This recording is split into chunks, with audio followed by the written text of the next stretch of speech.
श्री अमरनाथ की अमर कथा। इस कथा का नाम अमर कथा इसलिए है कि इसके श्रवण करने से सिद्धांत की प्राप्ति होती है। यह वह परम पवित्र कथा है जिसके सुनने से सुनने वालों को अमर पद की प्राप्ति होती है तथा वह अमर हो जाते हैं। यह कथा श्री शंकर भगवान ने इसी गुफा श्री अमरनाथ जी की गुफा में भगवती पार्वती जी को सुनाई थी। इस कथा को सुनकर ही श्री सुखदेव जी अमर हो गए थे। जब भगवान श्री शंकर यह कथा भगवती पार्वती को सुना रहे थे तो वहाँ एक तोता का बच्चा भी इस परम पवित्र कथा को सुन रहा था और इसे सुनकर फिर उस तोते के बच्चे ने श्री सुखदेव स्वरूप को पाया था। सुख संस्कृत में तोता को कहते हैं और इसी कारण बाद में फिर मुनि सुखदेव के नाम से संसार में प्रसिद्ध हुई। यह कथा भगवती पार्वती तथा भगवान शंकर का याद है। यह परम पवित्र कथा लोगों परलोक को सुख देने वाली है। शंकर भगवान और जगत माता के इस संवाद का वर्णन भृगु संहिता, नीलमत पुराण, तीर्थ संग्रह आदि ग्रंथों में पाया जाता है। भक्तजनों, यहाँ पर मैं आपके सम्मुख यह परम पवित्र कथा को विस्तार पूर्वक सुनाने जा रही हूँ। तुमसे बोलिए उमापति शंकर भगवान की जय। हे भगवान, आपकी कथा कहने वाले, सुनने वाले, हुक्कारे भरने वाले, सभी की रक्षा करना, सभी की मनोकामना को पूर्ण करना, सभी को निरोगी रखना। प्रेम से बोलिए उमापति शंकर भगवान की जय, गौरी गणेश की जय। एक बार देव ऋषि नारद कैलाश पर्वत पर भगवान श्री शंकर के स्थान पर दर्शनार्थ पधारे। भगवान श्री शंकर उस समय वन में विहार के लिए गए हुए थे और भगवती पार्वती यहाँ पर विराजमान थी। श्री पार्वती जी ने देव ऋषि नारद को प्रणाम किया और सादर आसन दिया और बोली, देव ऋषि, आपने यहाँ पधार कर हम पर बड़ी कृपा की। आपने आने का कारण कहिए। देव ऋषि नारद बोले, देवी, मेरा एक प्रश्न है, उसका उत्तर मैं चाहता हूँ। श्री पार्वती जी ने कहा, कहिए। नारद जी बोले, देवी, मुझे इस बात का बड़ा आश्चर्य है कि भगवान श्री शंकर जो कि हम दोनों से बड़े हैं, उनके गले में रुंड माला क्यों है? श्री पार्वती जी बोली, इसका कारण मैं नहीं जानती। नारद जी ने कहा, आप यथा समय इसका कारण भगवान श्री शंकर से पूछिएगा। इतना कहकर देव ऋषि नारद वहाँ से चले गए और उनके जाने के थोड़ी देर बाद भगवान श्री शंकर आ गए और उनके आने पर भगवती पार्वती ने वही प्रश्न उनसे किया। भगवान श्री शंकर बोले, हे पार्वती, तुम यह प्रश्न न पूछो। लेकिन श्री पार्वती ने भगवान श्री शंकर की बात नहीं मानी और उनके रुंड माला धारण करने का कारण जानने के लिए हठ करने लगी। इस पर भगवान श्री शंकर ने कहा, पार्वती, जिसने मुंड तुमको इस मुंड माला में दिखाई दे रहे हैं, यह तुम्हारे ही सिर है। यानी जितने जन्म तुमने धारण किए हैं उतने ही मुंड मैंने धारण किए हैं। इस पर पार्वती जी ने प्रश्न किया, प्रभु, मेरी तो मृत्यु होती है और आपकी नहीं होती, इसका कारण क्या है? भगवान श्री शंकर बोले, यह सब अमर कथा के कारण है। पार्वती बोली, तो फिर मुझे भी यह अमर कथा सुना दीजिए ना। इस पर श्री शंकर जी ने आसन लगाया और कालगिन रुद्र नामक एक गण प्रकट किया और उसे आज्ञा दी कि चारों ओर एक ऐसी अग्नि प्रकट करो जिसमें कि जलकर समस्त जीवधारी मर जाए। भगवान शंकर की आज्ञा पाकर कालागिन ने ऐसा ही किया और अदृश्य हो गया।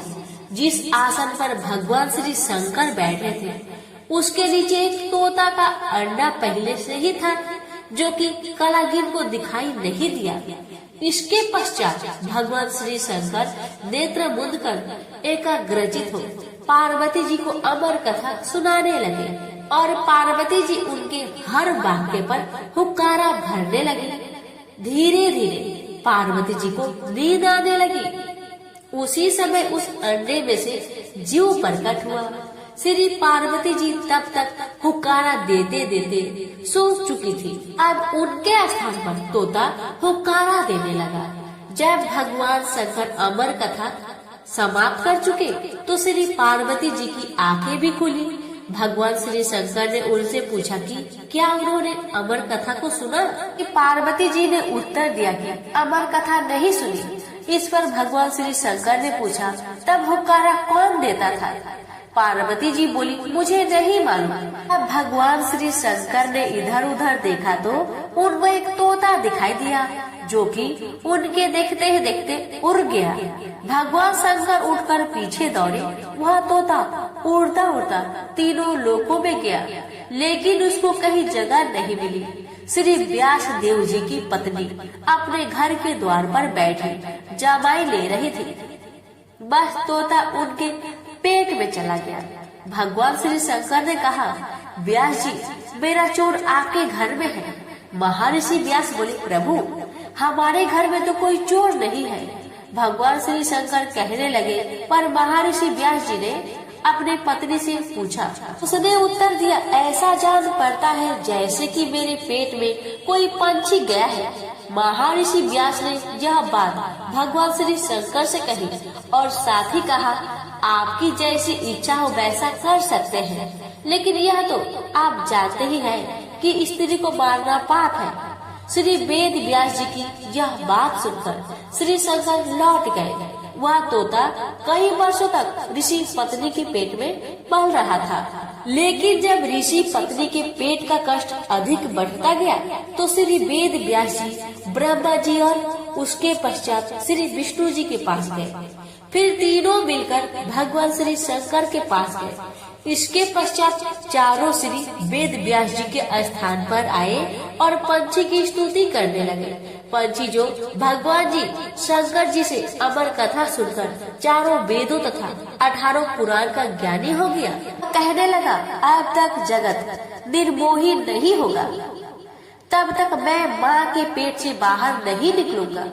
इस पर भगवान विष्णु ने अपनी माया से जगत को निर्मोही कर दिया।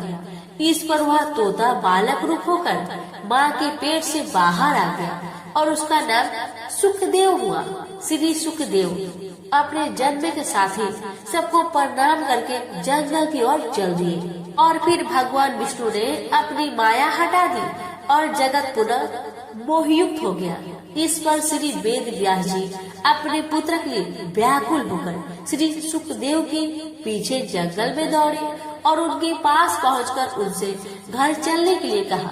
श्री सुखदेव जी ने कहा, जगत निर्मोही है, यहाँ न कोई किसी का पुत्र है और न कोई किसी का पिता। श्री वेद व्यास जी बोले, अब ऐसा नहीं है। श्री सुखदेव जी ने ध्यान लगाकर देखा तो मालूम हुआ कि भगवान श्री विष्णु ने उनके साथ छल किया है। इस पर उन्होंने श्री वेद व्यास जी से कहा, जब तक मैं गुरु धारण नहीं कर लूंगा वापिस घर नहीं जाऊंगा और गुरु धारण करने के बाद मैं घर आकर आपकी सेवा करूंगा। सुखदेव जी फिर इस संसार में गुरु की खोज में इधर उधर घूमने लगे, मगर अपने से बढ़कर ज्ञानी उनको कहीं पर नहीं मिला। इस पर वह श्री वेद व्यास जी की आज्ञा से महाराज जनक के पास गए, लेकिन महाराज जनक के पास कर्म स्त्री वह राजपाट के कारण उनको गलानी हुई। लेकिन राजा जनक ने जब उनका यह हाल देखा तो अपनी माया से उन्होंने सारे नगर को भस्म कर डाला। राजभवन भी भस्म होने लगा, लेकिन राजभवन के जलने से महाराज जनक और उनकी पत्नी का चित्त मान नहीं हुआ, किंतु श्री सुखदेव जी का चित्त व्याकुल होने लगा। सुखदेव जी को अमर कथा के सुनने तथा अपने अमर हो जाने का अभिमान था। उनकी व्याकुलता को देखकर आप क्यों घबरा रहे हैं? आप तो अमर हैं, लेकिन हमारा शरीर अवश्य जलेगा। इस पर भी जब श्री सुखदेव जी की व्याकुलता दूर न हुई तो महाराज जनक ने अपनी माया से अग्नि पुनः शांत कर दी और प्रत्येक वस्तु पूर्वतः हो गया। यह देखकर श्री सुखदेव जी ने महाराज जनक को अपना गुरु बना लिया और उनसे उपदेश लिया। इसके बाद श्री सुखदेव जी नैमिषारण्य गए। वहाँ पर ऋषियों महर्षियों ने उनका बड़ा आदर सत्कार किया। ऋषियों महर्षियों ने आपसे अमर कथा सुनने के लिए प्रार्थना की। श्री सुखदेव जी बोले, इस कथा को सुनने वाले अमर हो जाते हैं, इसके पश्चात उन्होंने कथा सुनानी आरंभ की। कथा आरंभ होने के साथ ही कैलाश पर्वत, क्षीर सागर और ब्रह्मलोक हिलने लगा। ब्रह्मा, विष्णु, शिव तथा समस्त देवता उस स्थान पर पहुँचे जहाँ पर अमर कथा हो रही थी। भगवान शंकर को स्मरण हुआ कि यदि इस कथा को सुनने वाले अमर हो गए तो पृथ्वी का संचालन बंद हो जाएगा और फिर देवताओं की प्रतिष्ठा में अंतर आ जाएगा। इसलिए भगवान श्री शंकर क्रोध में भर आए और श्राप दिया कि जो इस कथा को सुनेगा वह अमर नहीं होगा, परंतु हाँ, वह शिव लोक को अवश्य प्राप्त करेगा। प्रेम से बोलिए उमापति शंकर भगवान की जय। आपसे हमारी रिक्वेस्ट है, इस कथा को ज्यादा से ज्यादा शेयर करें। भगवान आप सभी की मनोकामना को पूर्ण करें। प्यारे भक्त करो, अब आप श्रवण करेंगे अमरनाथ की यात्रा की महिमा। पार्वती जी ने कहा, प्रभु मैं अमरनाथ की यात्रा की महिमा सुनना चाहती हूँ। इसके सुनने से जन्म जन्मांतर के पाप ताप मिट जाते हैं। जगत स्वामी आप श्री अमरनाथ जी के लिंग का महात्म्य तथा मार्ग के तीर्थों का वर्णन कीजिए। श्री अमरनाथ की यात्रा तथा पूजन की विधि भी कहे और ये भी बताए कि जो शास्त्रोक्त यात्रा को त्याग कर केवल लिंग के ही दर्शन करता है वह किस गति को प्राप्त होता है। भगवान श्री शंकर ने कहा, मनुष्य श्री अमरनाथ जी की यात्रा करके शुद्धि को प्राप्त करता है तथा शिवलिंग के दर्शनों से भीतर बाहर से शुद्ध होकर धर्म, अर्थ, काम, वचन तथा मोक्ष को प्राप्त करने में समर्थ हो जाता है। वह मनुष्य जो कि मार्ग के तीर्थों पर यथा विधि स्नान, दान इत्यादि न करके सीधा गुफा में ही पहुंच जाता है, उसकी यात्रा निष्फल समझो। भगवान शंकर बोले, हे देवी, दो प्रकार की ऊपर तथा नीचे की यात्रा। ऊपर की यात्रा मोक्ष चाहने वाले योनियों को प्राणायाम द्वारा होती है। प्राण तथा आपान वायु के एक होने पर योग मार्ग दशम द्वार अर्थात ब्रह्मरंध्र में प्राणों को लीन करने से निश्चय ही मोक्ष की प्राप्ति होती है। वह दोनों प्रकार की यात्रा धर्म, अर्थ, काम तथा मोक्ष के सुखों को करनी चाहिए। प्रभु, निचली यात्रा यानी पैदल यात्रा से मनुष्य के संपूर्ण पाप दूर होकर चित्त निर्मल हो जाता है और इसी तरह हठ योग और राजयोग से तीर्थ पर किसी अच्छे विद्वान पंडित द्वारा अमर कथा सुनने से पुरुष ज्ञान अधिकारी हो जाता है। इस तरह कहे गए के अनुसार यात्रा करने वाले मुक्ति को प्राप्त करते हैं। अतः देने वाली निम्न यात्रा का वर्णन अब सुनिए। ये नगर में विघ्नों का नाश करने वाले श्री गणेश जी का पूजा करें। रीति के अनुसार भगवान श्री शंकर का स्मरण करता हुआ वहां से बाहर निकलकर षोडश तीर्थ पर स्नान तथा आचमन करके शिव की ओर बढ़े। प्रिय, वहां गंगा जी का दर्शन और प्रणाम करके भगवान श्री शंकर पूजन, देवता और ऋषियों का तर्पण तथा ब्राह्मणों को भोजन करवाए। फिर अन्न, वस्त्र आदि दान देकर विसर्जन करें। फिर पदमपुर में जो सिद्धों का है वहां पर स्नान करके और दान देकर युवती तथा विष्णु तीर्थों पर स्नान करके अवंतीपुर को चले। वहाँ साधु महात्माओं के क्षेत्र में स्नान करके बहरनाग यानी बिहारनाग जाकर हरिपाड़ा गांव में हरिदाख्य गणपति विघ्नों के नाश करने वाले श्री गणेश जी का पूजन करें और देवताओं तथा ऋषियों का तर्पण करें। देवताओं तथा पितरों का तर्पण करने से तथा दान करने से श्री गणेश की कृपा से मनुष्य के समस्त विघ्न तथा पाप नष्ट हो जाते हैं। इसके बाद बलिहार क्षेत्र में स्नान करके आगे बढ़े। नागाश्रम में जिसको की हस्तिकर्ण कहते हैं, संगम के समीप जाकर ज्येष्ठा सार नामक गण स्वामी भगवान श्री सदा शिव का पूजन करके आगे चले। तीनों पापों तथा मलों का नाश करने वाले तीर्थ जल में स्नान व आचमन करके चक्र नामक तीर्थ चक्र घर पर जाकर स्नान करके देवताओं तथा ऋषियों का तर्पण करें और सोने का चक्र बनाकर ब्राह्मण को दान दें। फिर विधिवत हवन तथा जप करके दे। फिर विधिवत हवन तथा जप करके देवक तीर्थ देवक यान की ओर चले। और फिर वहाँ स्नान करके हरिश्चंद्र तीर्थ, विजय विहार, बीच विहारा पहुंचकर स्नान करे तथा वृषभ ध्वज महादेव जी का पूजन कर हव्य काव्य आदि से देवताओं और ऋषियों का तर्पण करे। गौ, स्वर्ण, तिल और भोजन यथाशक्ति सतपात्र ब्राह्मण को दान दे। ऐसा करने से मनुष्य को ब्राह्मण को तृप्त करने के फल की प्राप्ति होती है। हे देवी, इसके पश्चात भोजन करे और तीर्थ को नमस्कार करके आगे चले और लंबोदरी नदी पर आलस्य रहित होकर स्नान करके तुझवार ग्राम से भगवान श्री सदाशिव के दर्शन करें। इसके बाद सूर्य क्षेत्र में सूर्य कुंड में स्नान करके भगवान भास्कर का दर्शन करें।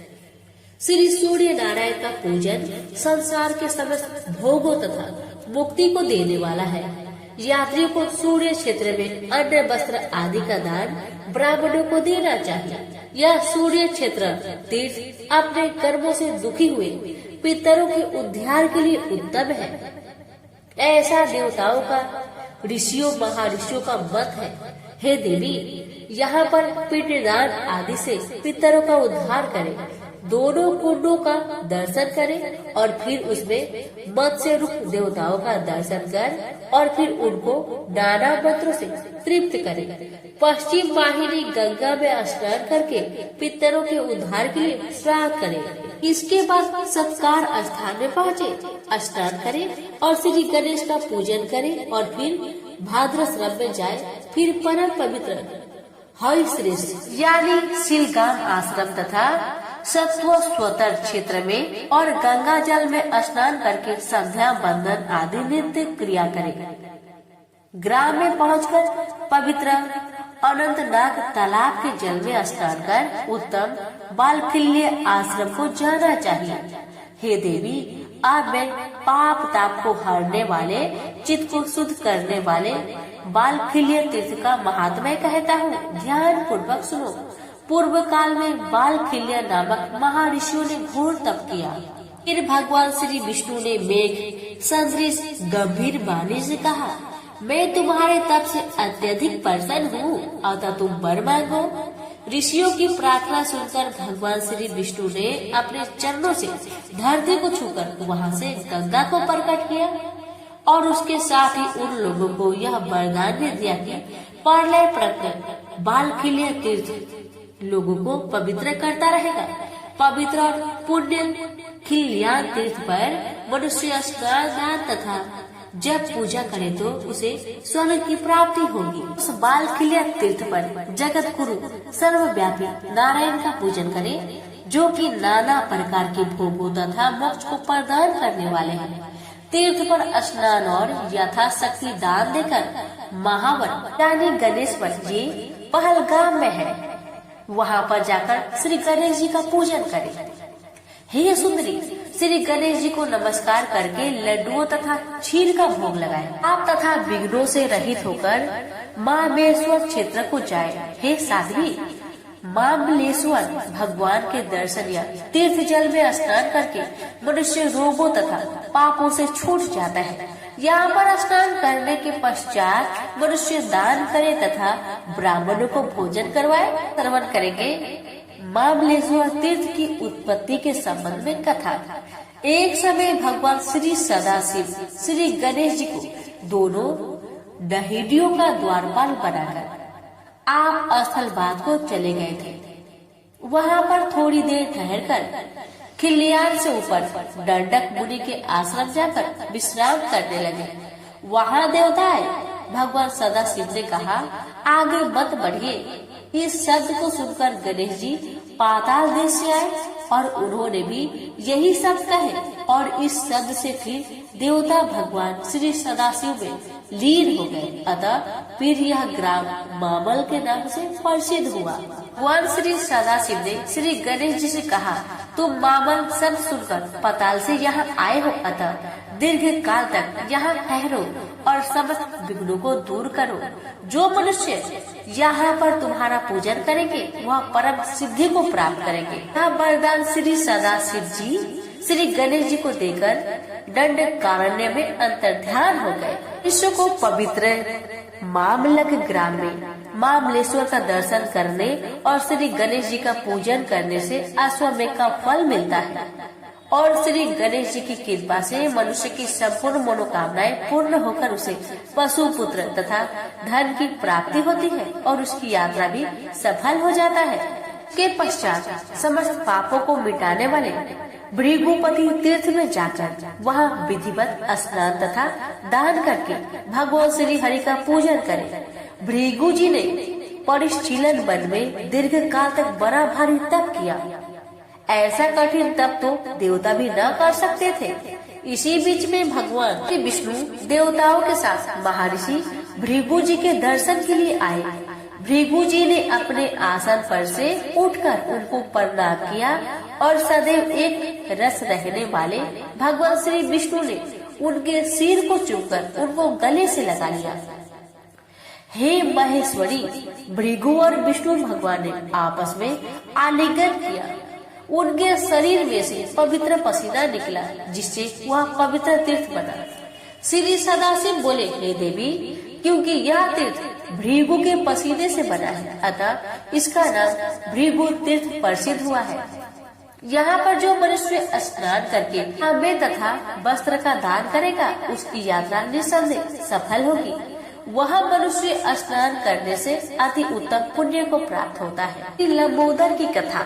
एक बार कैलाश पर्वत पर भगवान श्री सदाशिव और पार्वती ज्ञान संबंधी बातचीत कर रहे थे। उन्होंने श्री गणेश जी को द्वारपाल बनाकर उनसे कहा कि किसी को अंदर मत आने देना। इतने में देवराज इंद्र देवताओं सहित वहां आया। गणेश जी ने उनको रोका। इस पर दोनों में बड़ा भारी युद्ध हुआ। इंद्र हार गया। इंद्र के साथ लड़ने से श्री गणेश को बहुत ज्यादा भूख हुआ, प्यास महसूस हुई। चुनाचे बहुत स्वादिष्ट फल खाकर बहुत सा गंगा जल पीने से श्री गणेश जी का पेट बढ़ गया। तब भगवान श्री सदाशिव जी गणेश जी को लंबोदर के नाम से पुकारने लगे। हे देवी, भगवान श्री सदाशिव ने गंगा को सूखा हुआ देख श्री गणेश जी के पेट पर क्रोध में भरकर डमरू से चोट की। फिर गंगा उनके पेट से निकलकर बहने लगी और पौराणिक कथाओं ने उसका नाम लंबोदरी प्रसिद्ध किया। प्रिय, लंबोदरी नदी के जल का स्पर्श कोटि जन्मों के पाप का नाश करता है, इसलिए महाबलेश्वर के पास इस नदी का स्पर्श करना आवश्यक है। इसके पश्चात रजनी वन में गोलाकार पत्थर की देव मूर्ति का दर्शन करें और वहां से सीताराम कुंड में स्नान करके आगे बढ़े। रजनोपल की कथा। सीता, लक्ष्मण तथा राम ने विचरते विचरते जनख्या पवित्र वन में आकर मदयुक्त राक्षसों को देखा। इससे उनको पसीना आ गया। वह पसीना कुंडों में पड़ने से यह कुंड परम पवित्र हो गए। भगवान श्री रामचंद्र जी महाराज पासन पर चढ़कर बाणों से राक्षसों को समाप्त करने लगे। बहुत से राक्षस मारे गए और बाकी के इधर उधर भाग गए। और राक्षसों का खून गिरने से वह गढ़शैली छोटी पहाड़ी रंगीन हो गई और भगवान श्री रामचंद्र जी महाराज के चरण स्पर्श से सुर को पवित्र करने वाली हो गई। इस रजोनोपल के दर्शन से मनुष्य पापों से मुक्त हो जाता है और कुंड में स्नान करने से समस्त पापों से छूटकर मुक्त हो जाता है। इसके बाद नील गंगा में स्नान करके प्रसन्नचित हो स्थानु आश्रम यानी कि चंदन बाड़ी की यात्रा करेंगे। देवी एक बार काम कीड़ा तथा खेल की बातों में भगवान श्री सदाशिव का मुख श्री पार्वती जी के नेत्रों के साथ लग गया। हे सुंदरी, तब उसका मुख अंजन के कारण काला हो गया। फिर भगवान श्री सदाशिव जी ने सूर्य से काला देखकर मुख श्री गंगा जी में धोया, जिससे गंगा जी का रंग काला पड़ गया। अतः गंगा का नाम नील गंगा प्रसिद्ध हो गया। यह नदी महापापों को नष्ट करने वाली है। नील गंगा का स्पर्श दुष्ट मनुष्यों के साथ रहकर जो दोष प्राप्त हुआ है उन्हें तथा स्त्रियों के मन के विकारों का नाश करता है। इसमें रत्ती भर भी संदेह नहीं है। यह नील गंगा पहलगांव से 6.5 मील चंदनबाड़ी के मार्ग में है। पूर्व काल में भगवान श्री सदाशिव दक्ष प्रजापति की पुत्री सती का वियोग हो जाने पर हिमालय पर कठिन तप करने लगे। महेश्वरी फिर वहाँ पर बहुत वर्षों तक सेवा करती रही। सती ने पर्वत राज के यहाँ जन्म लेकर पार्वती का रूप पाया। यहाँ तपस्या करने के पश्चात भगवान सदाशिव की सेवा करने लगी, लेकिन उनकी सेवा करने पर भी भगवान श्री सदाशिव की समाधि न खुल पाई। तब श्री पार्वती जी ने चंदन वाटिका में बड़ी घबराई, जिस वाटिका में भगवान श्री सदाशिव वृक्ष के समान निश्चल रूप से तप में स्थित थे। उस वाटिका का नाम बाद में महापाप विनाशक प्रसिद्ध हुआ। हे देवी, इस स्थानु आश्रम चंदनबाड़ी के पास जो स्नान करता है वह शिव धाम को प्राप्त होता है। हत्या तथा गौ हत्या आदि महापाप करने वाले मनुष्य यदि चंदनबाड़ी में स्नान करे तो समस्त पापों से छूट जाता है। सरस्वती नदी का दर्शन करने से एवं उसमें स्नान करने से मनुष्य समस्त पापों से मुक्त हो जाता है। इसके पश्चात यात्री को पोसाख्य पर्वत यानी पिशु घाटी पर चढ़ना चाहिए। एक बार देवता और राक्षस भगवान श्री सदाशिव के दर्शन के लिए गए। वहाँ पहाड़ पर चढ़ते समय ईर्ष्या में ग्रस्त होकर कहने लगे कि हम पहले चढ़ेंगे। दोनों में युद्ध होने लगा। राक्षसों से हटकर देवता ने एकाग्रचित होकर भगवान श्री सदाशिव का ध्यान किया। भगवान श्री सदाशिव की कृपा से देवताओं ने राक्षसों को मार मार कर चूर्ण कर दिया। जिस स्थान पर देवताओं ने राक्षसों को चूर्ण बनाया वहाँ पर उनकी अस्थियों का एक बहुत बड़ा ढेर लग गया और यह पर्वत यानी पिशु घाटी अब शिव भक्तों के पाप ताप हरती है। हे देवी, श्री 4 सिद्धि खंड इस मंत्र को स्मरण करता हुआ जो इस पहाड़ पर चढ़ता है उसको ब्रह्मलोक प्राप्त होता है। वह ब्रह्मलोक वहाँ पर की पाप ताप हुआ शोक का नाम तक भी नहीं है। इस पिशु घाटी पर विधिवत श्री शेषनाग का दर्शन कर पूजन करके आगे बढ़े। वायुजन में पत्थरों से छोटी मढ़ी बनाकर भगवान अमरेश्वर का स्मरण करे शेषनाग प्रबल। प्राचीन काल में इस पहाड़ पर एक बड़ा ही बलवान राक्षस वायु के समान रूप वाला रहता था और वह यहाँ आने वाले देवताओं को बड़ा कष्ट पहुँचाता था। देवता भगवान श्री सदाशिव जी महाराज के पास गए। स्तुति के पश्चात भगवान श्री सदाशिव जी प्रसन्न हुए। देवताओं ने उनको राक्षस के संबंध में बताया। भगवान श्री सदाशिव जी महाराज ने कहा कि मैंने इसको वरदान दिया हुआ है जिससे मैं इसको नहीं मार सकता। तुम भगवान श्री विष्णु की शरण में जाओ। इस पर देवताओं ने क्षीर सागर के तट पर जाकर भगवान श्री विष्णु की स्तुति की। भगवान श्री विष्णु देवताओं की स्तुति से प्रसन्न होकर बोले, मैं अभी अभी वायु रूपी दैत्य को नष्ट किए देता हूँ। तुम लोग स्वर्ग धाम को जाओ। शेषनाग जी पाताल से प्रकट हुए। उस पर भगवान श्री विष्णु सवार हुए और आज्ञा दी, हे सर्पराज, तुम सहस्त्र मुखों से वायु को पान करो। अपने प्राणों को इस वायु द्वारा तृप्त करो, क्योंकि तुम वायु के खाने वाले हो।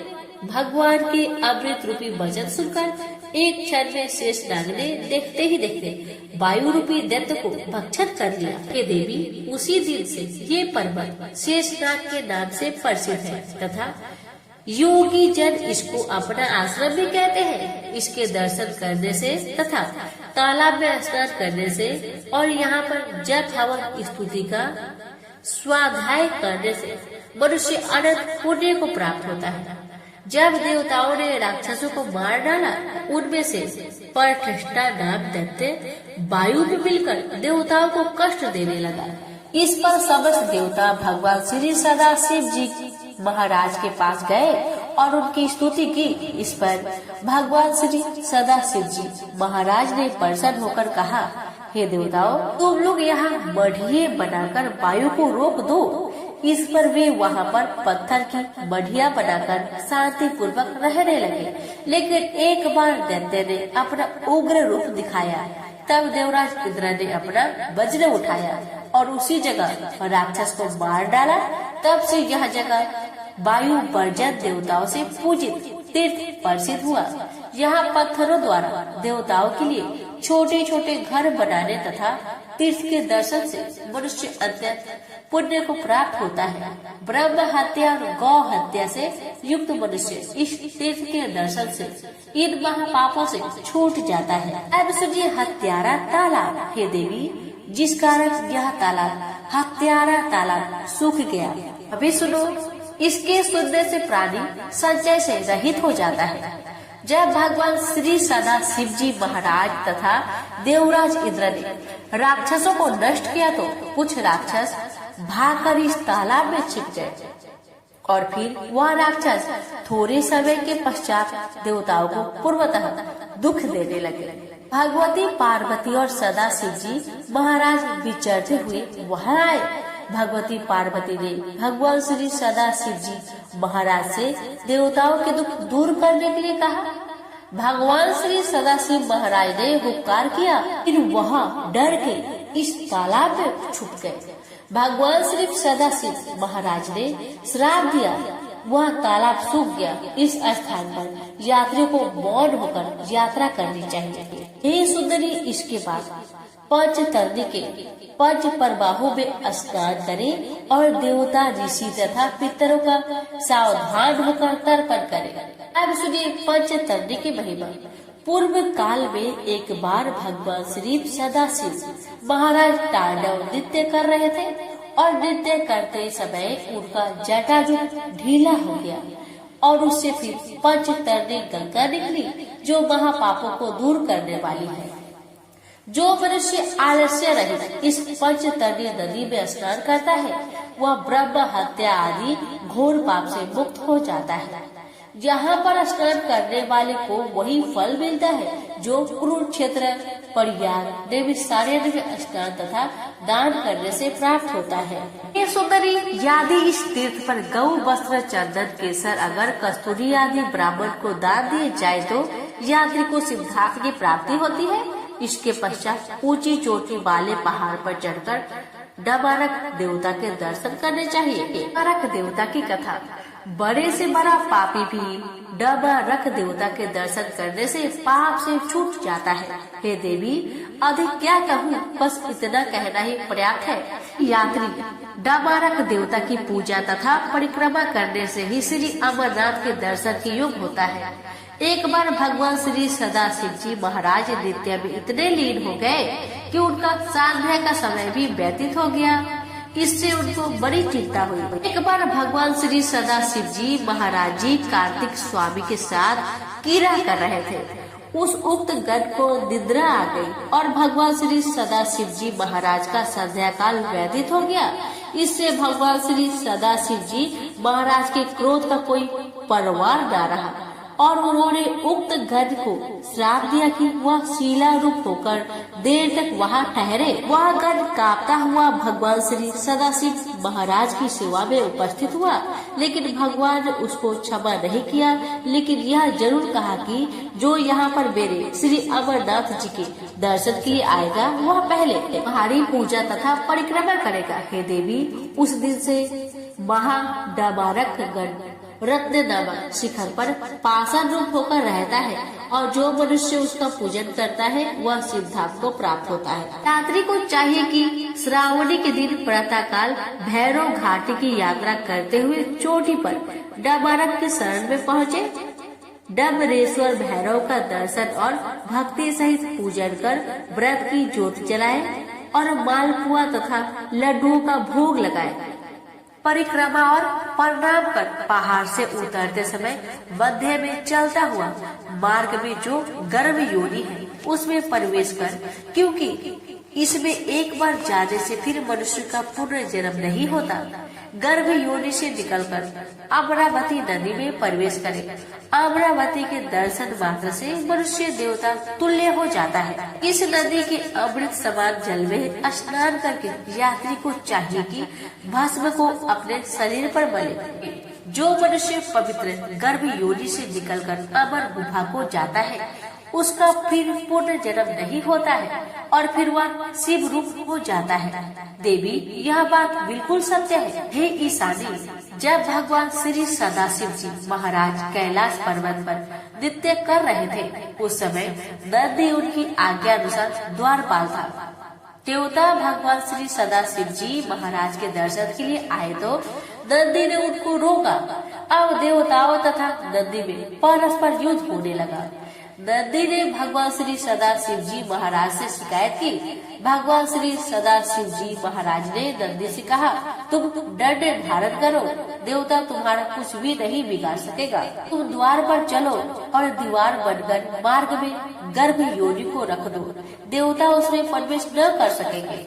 भगवान श्री सदाशिव जी महाराज की बात सुनकर नंदी ने गर्भगृह के आगे एक बहुत बड़ा पत्थर रख दिया, जिसमें की योनि सदृश छिद्र था।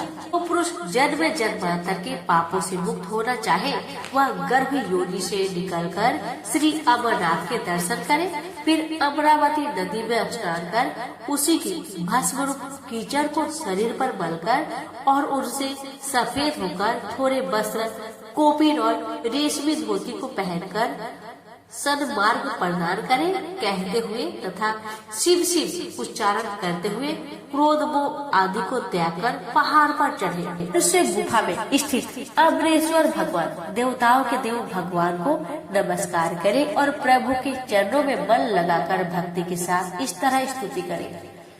सुधा लिंग के दर्शनों से मनुष्य के बाहर व भीतर का मैल नष्ट होकर वह शुद्ध या पवित्र हो जाता है।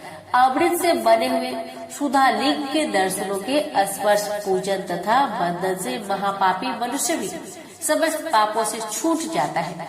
कलयुग में मुक्ति का इससे बढ़कर दूसरा साधन बिल्कुल नहीं है। विशेषता जेहलम नदी में 6 स्नान और श्री अमरनाथ जी की यात्रा में 30 स्नान है। इसके अलावा यहाँ पर देवता के 36 स्थान है। उन देव स्थानों के दर्शन करने से मनुष्य को सिद्ध धाम की प्राप्ति होती है। इस प्रकार यदि मनुष्य यात्रा करता हुआ रसात्मक लिंग के दर्शन करे तो मोक्ष को प्राप्त होता है, जिससे कि उसको फिर बार बार जन्म मरण का दुख नहीं भोगना पड़ता। पार्वती जी बोली, प्रभु अब अमरेश महादेव जी की कथा सुनना चाहती हूँ और यह जानना चाहती हूँ महादेव गुफा में स्थित होकर अमरेश क्यों कर या कैसे कहलाए। भगवान श्री सदा शिव जी ने उत्तर दिया, देवी सुनो, मैं अब अमरनाथ जी की महातीर्थ के संबंध में विस्तार पूर्वक कहता हूँ। इसके सुनने से मनुष्य करोड़ों पाप से छूट जाता है। आदि काल में ब्रह्मा, प्रकृति, अहंकार, स्वथवर, पर्वत आदि जंगल, मनुष्य संसार की उत्पत्ति हुई। इस क्रमानुसार देवता, ऋषि, पितर, गंधर्व, राक्षस, सर्प, यक्ष, भूतगण, कुसुमान, भैरव, कीदर, दानव आदि की उत्पत्ति हुई। इस तरह नए प्रकार के भूतों की सृष्टि हुई, परंतु इंद्र आदि देवता सहित सभी मृत्यु के बस में हुए थे। देवता भगवान श्री सदाशिव जी महाराज के पास गए और उनकी स्तुति की। देवता ने कहा कि हमको मृत्यु बाधा करती है, आप कृपया कोई ऐसा उपाय बताइए जिससे कि मृत्यु हम लोगों को बाधा न करे। भगवान श्री सदाशिव जी महाराज ने देवताओं की बात सुनकर कहा, आप लोग की मृत्यु के भय से रक्षा करूंगा।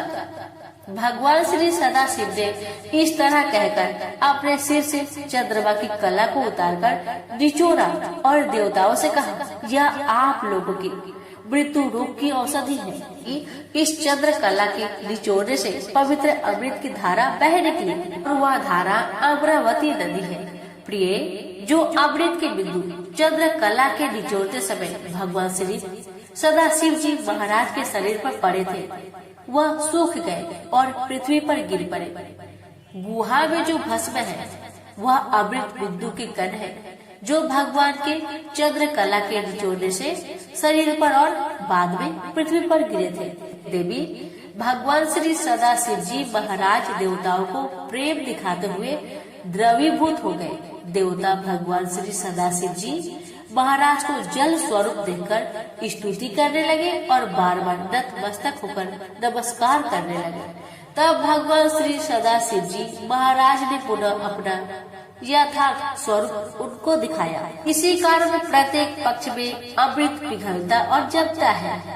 देवी, यह रस द्रवीभूत कठिन होकर लिंग रूप में परिवर्तित हो गया। लिंग रूप भगवान श्री सदाशिव जी महाराज को फिर द्रवीभूत हुआ। देखकर देवता उनको बारंबार नमस्कार करने लगे। भगवान श्री सदाशिव ने बड़ी दयायुक्त वाणी से देवताओं से कहा, हे देवताओं, तुमने मेरा बर्फ का लिंग शरीर पर इस गुफा में देखा है। इस कारण मेरी कृपा से आप लोगों को मृत्यु का भय नहीं रहेगा। अब तुम यहीं पर अमर होकर शिव रूप को प्राप्त हो जाओ, जिससे मेरा यह अनादि लिंग शरीर तीनों लोकों में अमरेश के नाम से विख्यात होगा। देवता इस अमरेश्वर महाराज के लिंग शरीर को नमस्कार और परिक्रमा करके अपने अपने स्थान को चले गए और सत्ता रूप से गुफा में भी रहे। हे देवी, भगवान सदाशिव देवताओं को ऐसा वर देकर उस दिन से लीन होकर गुफा में रहने लगे। भगवान श्री सदाशिव जी महाराज ने अमृत रूप सोम कला को धारण करके देवताओं की मृत्यु का नाश किया, इसलिए तभी से उनका नाम अमरेश्वर प्रसिद्ध हुआ। हे महेश्वरी, गर्भपात करने वाला, गुरु की सैया पर आरूढ़ होने वाला, मदिरा पीने वाला, स्वर्ण चुराने वाला, गौ हत्या करने वाला, ब्रह्म हत्या आदि करने वाला यादि श्री अमरनाथ जी के रसमय लिंग शरीर का दर्शन करे तो वह उसी क्षण समस्त पापों से मुक्त हो जाता है। आप श्रवण करें कबूतरों का रहस्य। भगवती पार्वती ने भगवान श्री सदा शिव जी से पूछा, प्रभु कौन से शिवकर कबूतर हुए और कबूतर क्यों कर हुए और कहाँ पर स्थित है? कृपया यह सब मुझे विस्तार पूर्वक बतलाइए। भगवान श्री सदाशिव बोले, एक समय भगवान महादेव संध्या समय नृत्य कर रहे थे। यह गण वापस में ईर्ष्या के कारण कुरु कुरु शब्द करने लगे। महादेव जी ने क्रोधित होकर उनको यह श्राप दिया कि तुम दीर्घ काल तक यही सब कुरु कुरु करते रहो। चुनादी हुआ रूढ़ रूपी गण उसी समय कबूतर हो गए। इनके दर्शनों से समस्त पाप दूर हो जाते हैं। भगवती जी पार्वती ने भगवान श्री सदा शिव जी महाराज से पूछा, प्रभु किस समय की यात्रा महाफल देने वाली है? श्री अमरनाथ जी के दर्शन व पूजन से क्या फल प्राप्त होता है? इसके अतिरिक्त वह भी बतलाए कि बड़े से बड़ा पापी किस वस्तु का दान करे जिससे कि उसके समस्त पाप नष्ट हो जाए। हे देवी, श्रावणी पर यात्रा करने बड़ी भारी पुण्य को देने वाली है, क्योंकि भगवान श्री सदा शिव महाराज ने अपना स्वरूप श्रावण रक्षा पूर्णिमा में ही प्रकट किया है। काशी में लिंग दर्शन तथा पूजन से 10 गुना, परियाग से 100 गुना, नैमिषारण्य तथा कुरुक्षेत्र से 1000 गुना अधिक पुण्य देने वाला श्री अमरनाथ जी का पूजन है, जो कि मैंने तुम्हारे हित के लिए कहा। देवताओं की 1000 वर्ष तक सोने, फूल, मोती और पट्टे वस्त्रों से पूजा का जो फल मिलता है, वह श्री अमरनाथ के असली पूजा से एक ही दिन में प्राप्त हो जाता है। कस्तूरी, कपूर, चंदन, केसर, मोती, सोना, चांदी, पुष्प, धूप, दीप, नेवल और अनेक प्रकार की सामग्री से जो मनुष्य भगवान श्री अमरनाथ जी का पूजन करता है, उसको बड़ा भारी फल मिलता है। भगवान श्री अमरनाथ जी की आरती और परिक्रमा से बहुत पुण्य प्राप्त होता है। श्री अमरनाथ जी का दर्शन स्पर्शन करके पंच तरंगिनी के उत्तर संगम में जाकर देव व प्रीत प्रसन्नार्थ श्राद्ध करें। लौटने पर यात्री को मामलाख्य महाग्राम में जाकर श्री गणेश जी का पूजन करना चाहिए और वहाँ गंगा के तट पर खड़ी भगवती जी से, जो भगवान श्री सदाशिव जी महाराज के सिर पर स्थिर है, अपनी यात्रा के सफल होने के लिए प्रार्थना करनी चाहिए। पाताल गंगा में स्नान करके यात्रियों को अपने अपने घरों को वापस जाना चाहिए। प्रिय भक्तगणों, सभी मिलकर बोले, उमापति शंकर भगवान की जय। हर हर महादेव, माता पार्वती की जय। गौरी गणेश की जय।